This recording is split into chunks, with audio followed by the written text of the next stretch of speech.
Fala pessoal, quinta-feira, dia 6 de outubro, a Copel fez uma grande aquisição de quase 2 bilhões de reais, considerando a dívida, e essa aquisição é direcionada para a parte de geração eólica. E gradativamente a companhia tem buscado crescimento nesse sentido. Então, hoje iremos comentar sobre esse fato relevante, um pouco sobre a Copel e também sobre a perspectiva de proventos da companhia. Mas antes de comentar sobre tudo isso, já peço a sua inscrição para acompanhar toda a minha jornada de investimentos e os vídeos diários do canal. Então, bora lá. Primeiro ponto, como a Copel ganha dinheiro, então majoritariamente o balanço da companhia vem de geração e transmissão de energia. Mas a Copel também é uma gigante na parte de distribuição de energia.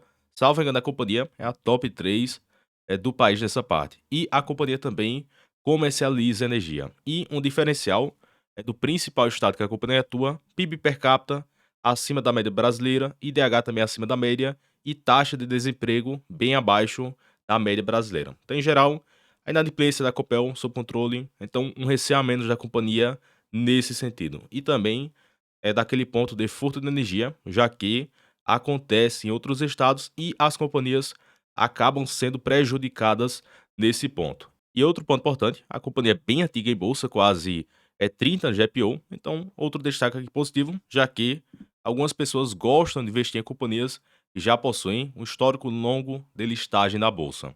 Daí, um novo slide, a companhia destaca o portfólio de geração da Copel e eles citam um crescimento de 255% apenas na capacidade em geração eólica, já que a companhia também tem a parte de termoelétrica, geração hídrica, mas nessa parte a companhia tem buscado um crescimento muito bom. Aí citam que saltaram em torno de 300 mega de capacidade instalada e pretendem atingir quase 1.2 GB para 2023. Aí citam que isso aqui também aconteceu devido a duas aquisições em 2021 e 22 e também a construção de um parque eólico. Daí, a empresa destaca que isso aqui está de acordo com a política de investimentos da companhia, já que a companhia tem buscado investimentos do tipo brownfield. A companhia faz aquisições e projetos que já estão aí basicamente 100% contratados. E a companhia cita uma região bastante privilegiada com a aquisição desses três ativos. E a empresa também citou em outro slide, que eu não coloquei aqui,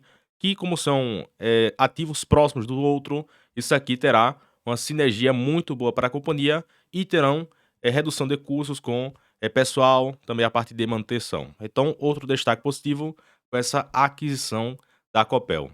E outro ponto importante, além desses parques já estarem quase 100% contratados, a companhia cita o fim do suprimento lá para 2042. Então, entre aspas, isso aqui é receita garantida, é EBITDA garantido para a companhia. Então, outro ponto positivo. E cabe destacar que ainda tem uma certa parte descontratada do potencial de geração aqui da companhia, então ainda citam que existe uma expectativa de vender um pouco mais de energia. Então, isso ainda pode incrementar um pouco mais no crescimento do balanço da companhia com essa aquisição. Daí, um ponto que chama a atenção, uma aquisição robusta de quase 1,8 bilhão, considerando a dívida. A empresa cita dívida é de longo prazo, com a taxa bem baixa, e estimam que essa aquisição trará um retorno de 2 dígitos ao ano. Isso aqui, um retorno acima de 10% ao ano para a companhia com a aquisição desses ativos eólicos. E a companhia cita geração de valor com o upside da Copel. Então, valor total 1,8 bilhão, dívida líquida 800 milhões e a companhia terá que desembolsar 965 milhões. Daí, a dívida da Copel vai crescer um pouco, porém, como já é um ativo operacional, isso aqui imediatamente já vai gerar resultados para a companhia. Então, aparentemente, ao que tudo indica, isso aqui foi bem positivo para a companhia. E outro ponto importante é que basicamente há 2 anos no canal eu tenho destacado com muita frequência a evolução do quadro de pessoal da companhia, já que basicamente ano após ano a companhia tem feito esses programas de demissão voluntária.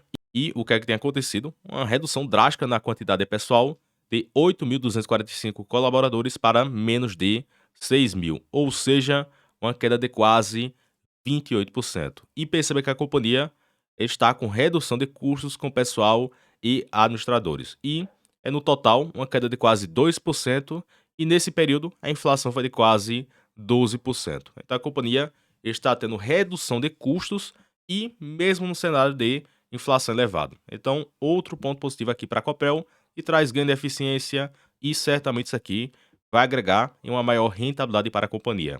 E de fato, comentando aqui sobre balanços, já fiz aqui um vídeo completo sobre isso. EBITDA ajustado cresce quase 11% no período, porém o lucro despencou quase 16%. E isso aqui foi devido porque a companhia teve um péssimo resultado financeiro. Então, a lucratividade acabou despencando. Porém, a expectativa é que os juros acabem caindo, então isso pode impactar futuramente menos na parte de despesas financeiras da companhia. E um ponto que me chama a atenção da Copel versus uma Energia do Brasil da vida é que boa parte do balanço da Copel vem da parte de geração e transmissão, diferentemente da Energia Brasil, onde boa parte vem da distribuição de energia, que em geral sofre uma canetada, uma interferência um pouco maior. Então, gosto mais dessa parte de geração e transmissão, mas não descarto a EDP, que a companhia de fato também é muito boa.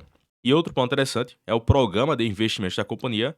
Estava sendo previsto quase 2,1 bi em investimentos em distribuição, geração e transmissão, porém, com essa aquisição de quase 2 bi, certamente esse investimento vai saltar para 4 bi em 2022. Então, quem ficar pegado, achando que a companhia não vai investir, só vai pagar dividendos, pelo contrário, ano após ano a Copel tem investido bastante e tem melhorado seus indicadores no segmento que a companhia atua. Fora essas aquisições que podem incrementar ainda mais o balanço da companhia. E de fato, se puxarmos de 2017 para cá, o lucro em laranja tem crescido ano após ano. E como a companhia teve um efeito pontual, então a lucratividade acabou caindo bruscamente. Porém, foi sem efeito caixa. E a expectativa é que a companhia continue reportando um balanço muito bom. E também vimos que no resultado ajustado, excluindo efeitos não recorrentes, o lucro só caiu 10% e não foi toda essa queda robusta que aparece aqui no gráfico. Então, tem que acompanhar com calma as companhias do seu portfólio. Nesta ótica, a Copel hoje estaria descontada, yield robusto é de 9,4% e julgo eu, a empresa tem tudo para pagar, de 7 a 10% na sua normalidade, sem não recorrentes, PL de 5,4, barato.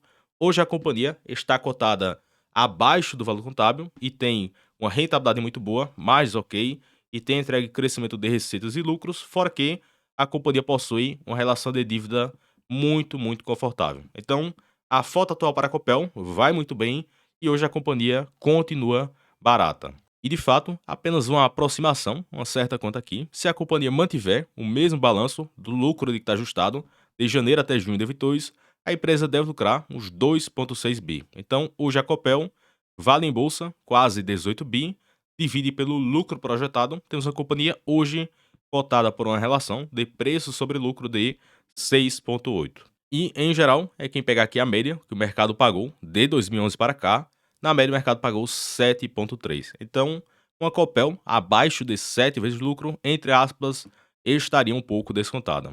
Lógico que a companhia também não é toda aquela barganha da bolsa. E um ponto para se destacar no quesito proventos, já que o payout da companhia, ou seja, o percentual do lucro líquido que será pago em forma de proventos, é relacionado com esse indicador dívida líquida sobre EBITDA.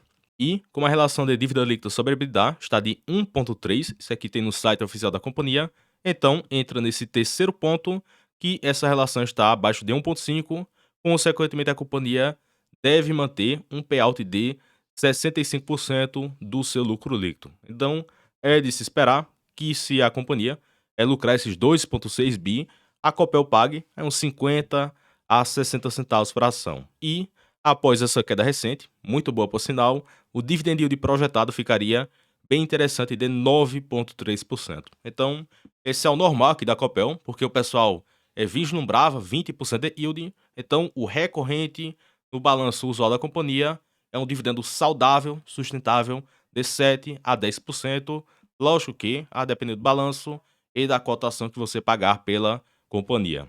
E por fim, um ponto interessante é que já estamos em outubro e cabe destacar que, em geral, a Copel sempre anuncia proventos com a Datacom aí para março, para abril e também para dezembro de cada ano. Então, um ponto para ficar alerta, cotações caindo, balanço ok e a companhia está próxima de anunciar algum provável dividendo. E sem contar que quem está comprando agora, ou já é sócio da companhia, deve ter direito ao provável dividendo, que deverá ser anunciado, para dezembro deste ano e outro para março ou abril do próximo ano. Então, é um bom alerta, é para estudar a companhia e analisar no seu portfólio. Então, pessoal, comentamos aí sobre a Copel, um fato relevante, bem interessante, é de uma aquisição que certamente vai gerar frutos para a empresa, e essas projeções de lucros e dividendos eu disponibilizo em uma tabela com quase 50 companhias para quem for membro aqui no canal. Então, caso você possa interesse, clica no botão Seja Membro, tem a tabela, vídeos exclusivos, postagens e também ao Telegram fechado. Então comenta se você tem comprado Copel e deixa o gostei no vídeo, comenta qualquer coisa. Até o próximo vídeo e forte abraço.